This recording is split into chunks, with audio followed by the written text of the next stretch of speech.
വനിതാ സംരംഭകർക്ക് ബിസിനസ് ലോണും കുട്ടികൾക്ക് ലാപ്ടോപ്പും ലഭിക്കുന്ന സർക്കാരിൻ്റെ പദ്ധതികളെക്കുറിച്ച് അറിയുന്നതിനായി ഈ വീഡിയോ തുടർന്നു കാണുക.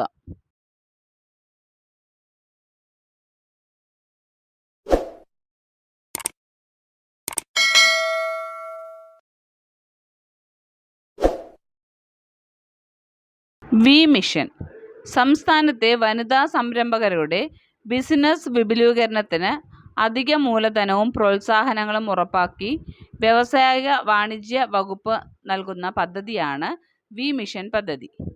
ബിസിനസ് വിപുലീകരണം, നവീകരണം, വൈവിധ്യവൽക്കരണം എന്നിവയ്ക്കാണ് Kerala state industrial development limited വഴി നടപ്പിലാക്കിയിട്ടുള്ള പദ്ധതിയിലൂടെ സഹായം അനുവദിക്കുക.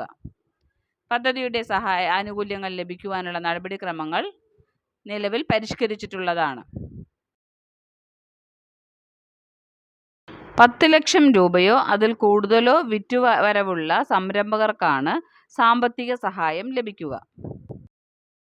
വി മിഷൻ പദ്ധതിയുടെ വായ്പാ തുക 25 ലക്ഷം രൂപയിൽ നിന്നും 50 ലക്ഷം രൂപയാക്കി ഉയർത്തിയിട്ടുള്ളതാണ്. 7.5% പലിശ ഇതിന് ഈടാക്കുക.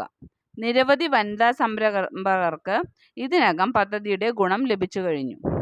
5 മുതൽ 6 വർഷം വരെയാണ് തിരിച്ചടവുള്ള ഈ വായ്പയുടെ മൊറട്ടോറിയം കാലാവധി 6 മാസമാണ്. വിദ്യാർത്ഥികൾക്ക് ലാപ്ടോപ്പിന് അപേക്ഷിക്കാം. കേരള കള്ള് വ്യവസായ ക്ഷേമനിധി ബോർഡ് അംഗങ്ങളുടെ മക്കൾക്ക് ലാപ്ടോപ്പിന് അപേക്ഷിക്കാവുന്നതാണ്. അപേക്ഷ നൽകേണ്ട അവസാന തീയതി 2024 ജനുവരി 5. കൂടുതൽ വിവരങ്ങൾക്ക് കേരള കള്ള് വ്യവസായ തൊഴിലാളി ക്ഷേമനിധി ഓഫീസുമായി ബന്ധപ്പെടുക.